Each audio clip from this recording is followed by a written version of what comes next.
ज़ियाबितीस एक ऐसी बीमारी जिससे आज लाखों लोग मुतासिर हो रहे हैं। तो सवाल ये पैदा होता है कि क्या होम्योपैथी इसमें कोई मदद कर सकती है?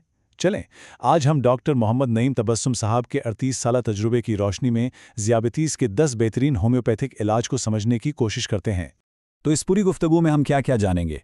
सबसे पहले तो ये देखेंगे कि ज़ियाबितस आखिर है क्या और होती क्यों है। फिर बात होगी ग़िज़ा और हमारे लाइफस्टाइल के किरदार पर। इसके बाद हम इन 10 बेहतरीन होम्योपैथिक दवाओं पर आएंगे और आखिर में कुछ बहुत ही अहम हिदायत पर बात करके इसको समेटेंगे।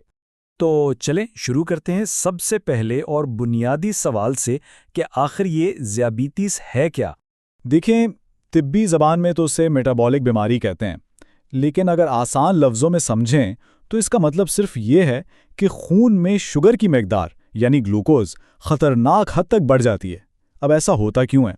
वजह यह है कि इंसुलिन, जो शुगर कंट्रोल करने वाला हार्मोन है, या तो वो बन ही नहीं रहा होता या फिर हमारा जिस्म इसे ठीक से इस्तेमाल नहीं कर पा रहा होता। अच्छा, अब ये तो समझ आ गया कि ज़ियाबितीस क्या है। तो अगला सवाल ये है कि भाई ये होती क्यों है और क्या सब लोगों को एक ही तरह की ज़ियाबितीस होती है। चलें अब ज़रा इसकी वजूहात और इकसाम को समझते हैं। ज़ियाबितीस की ना कोई एक वजह नहीं होती, कई वजूहात हो सकती हैं, जैसे कि जीनियात यानी अगर ख़ानदान में चलती आ रही हो, फिर हमारा अपना लाइफस्टाइल मतलब गैर सेहत बख्श खाना और वर्जिश बिल्कुल ना करना, ये बहुत बड़ा रोल प्ले करता है। और हाँ, जहनी दबाव और लबलबे का ठीक से काम ना करना, ये भी इसकी बड़ी वजूहात में से हैं। सबसे पहली किस्म है टाइप 1 डायबिटीज़। इसमें होता यह है कि जिस्म का लबलबा इंसुलिन बनाना बिल्कुल ही बंद कर देता है और ये ज़्यादातर कम उम्र लोगों में ही पाई जाती है। फिर आती है दूसरी किस्म, टाइप 2 डायबिटीज़, जो कि सबसे आम है। इसमें देखें, इंसुलिन तो बन रही होती है, लेकिन जिस्म के सेल्स उसके खिलाफ एक तरह की मुज़ाहिमत पैदा कर लेते हैं और उसे ठीक से इस्तेमाल ही नहीं कर पाते। और एक तीसरी किस्म भी है जिसे गेस्टेशनल डायबिटीज़ कहते हैं। ये वो शुगर है जो हमल के दौरान होती है और अच्छी बात यह है कि ज़्यादातर केसेस में बच्चे की पैदाइश के बाद ये खुद ही ख़त्म हो जाती है। चले जी, अब बात करते हैं इलाज के इस हिस्से की जो शायद दवाओं से भी ज़्यादा अहम है, और वो है हमारी ग़िज़ा और हमारा लाइफस्टाइल। सच तो यह है कि इसके बगैर कोई भी इलाज पूरी तरह से काम नहीं कर सकता। ग़िज़ाई परहेज़ में सबसे पहली और सबसे ज़रूरी बात चीनी, मीठे मशरूबात और बेकरी की तमाम चीज़ों को बिल्कुल छोड़ना है। साथ ही सफ़ेद आटा और चावल कम कर दें और अपनी खुराक में सब्जियां, दालें और फाइबर वाली चीज़ें ज़्यादा से ज़्यादा शामिल करें। एक बात याद रखें, फल खाएं लेकिन बहुत ज़्यादा नहीं। और हाँ, तली हुई चीज़ों से तो बिल्कुल दूर रहना है और कोशिश करनी है कि दिन भर में थोड़ा थोड़ा करके खाया जाए। अच्छा, अगर सिर्फ 3 सबसे अहम बातें याद रखनी हो तो वो ये हैं। नंबर 1, अपनी शुगर बाकायदगी से चेक करते रहें। नंबर 2, रोज़ाना वर्जिश को अपनी ज़िंदगी का लाजमी हिस्सा बना लें। और नंबर 3, जो कि सबसे ज़्यादा अहम है, डॉक्टर के मशवरे के बगैर कभी कोई भी दवा इस्तेमाल नहीं करनी। तो चलें अब आते हैं इस हिस्से की तरफ जिसका सबको इंतज़ार था, यानी ज़ियाबितीस के लिए वो 10 बेहतरीन और सबसे ज़्यादा इस्तेमाल होने वाली होम्योपैथिक दवाएं कौन सी हैं। पहली और शायद सबसे मशहूर दवा है साइज़िजियम जंबोलिनम। जी हाँ, ये वही जामुन है जिससे ये बनती है। ये करती क्या है? ये जिसमें इंसुलिन की कारकर्दगी को बेहतर बनाती है और लबलबे के उन सेल्स की हिफाजत करती है जो इंसुलिन बनाते हैं, जिससे शुगर कंट्रोल में रखने में मदद मिलती है। अब यहाँ 2 बहुत ही मखसूस दवाएं हैं। एक तरफ है यूरेनियम नाइट्रिकम।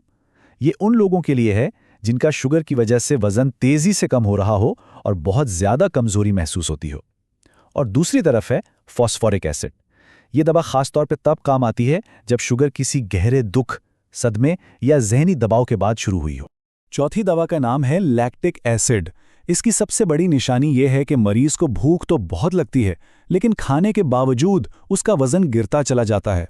इसके साथ साथ मैदे के मसाइल जैसे सुबह उठकर मतली का एहसास होना, ये भी इसकी अलामात में शामिल हैं। अगली दवा, वाह, इसका तो नाम ही उसका काम बता देता है, जिमनीमा सिल्वेस्टर, जिसे कुदरती शुगर डिस्ट्रॉयर यानी शुगर को तबाह करने वाली दवा भी कहा जाता है। ये ना सिर्फ मीठा खाने की ख्वाहिश को ख़त्म करती है, बल्कि लबलबे को तहरीक देती है कि वो ज़्यादा इंसुलिन बनाए। छठी दवा है सेफ्लेंड्रा इंडिका। इस दवा की खास बात यह है कि ये टाइप 1 और टाइप 2 दोनों तरह की शुगर में मुफीद है, खास तौर पर उन मरीजों के लिए जिन्हें बार बार पेशाब आता हो और प्यास बहुत शदीद लगती हो। इंसुलिन ये एक बहुत ही खास दवा है। इसे अक्सर अकेले नहीं बल्कि दूसरी दवाओं के साथ एक मददगार दवा के तौर पर इस्तेमाल किया जाता है। खासतौर पर तब जब शुगर लेवल बहुत ज़्यादा हो जाए और उसे जल्दी से नीचे लाने की ज़रूरत पेश आए। ये जिस्म को ग्लूकोज बेहतर तरीके से इस्तेमाल करने में मदद देती है।